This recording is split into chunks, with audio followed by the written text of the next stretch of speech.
এটা ছিল আমার কাকার দোকানের গৃহপ্রবেশের ভিডিও।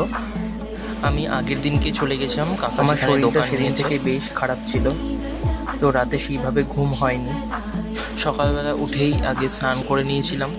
এটা হচ্ছে কাকা যেখানে দোকান নিয়েছে তার থেকে একটু দূরে, ও একটা বাড়ি ভাড়াও নিয়েছে সঙ্গে। আগের দিন রাত থেকে বেশ পরিমাণে বৃষ্টি হওয়ায় অনেকটাই কাদা কাদা হয়েছিল। পরিবেশটাও আমার খুব একটা পছন্দ হয়নি।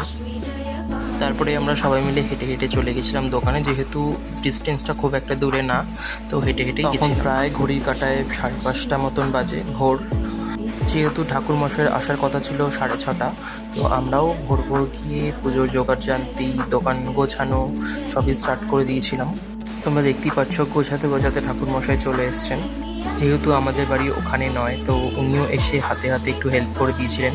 উনি ভীষণই ভালো একজন মানুষ। উনি পুজোয় বসেছেন, বৃষ্টিও স্টার্ট হয়ে গেছিলো। তারপরে বেশ অনেকক্ষণ ধরে পুজো হলো, আমরা সবাই অঞ্জলি দিলাম। তারপরেই সবাইকে প্রসাদ দিয়ে আমরা বেরিয়ে গেছিলাম, যেহেতু আমাদের অনেকটা বাড়ি ফিরতে হবে, তো সেক্ষেত্রে দাঁড়িয়ে আমরা সবাই মিলে বেরিয়ে গেছিলাম।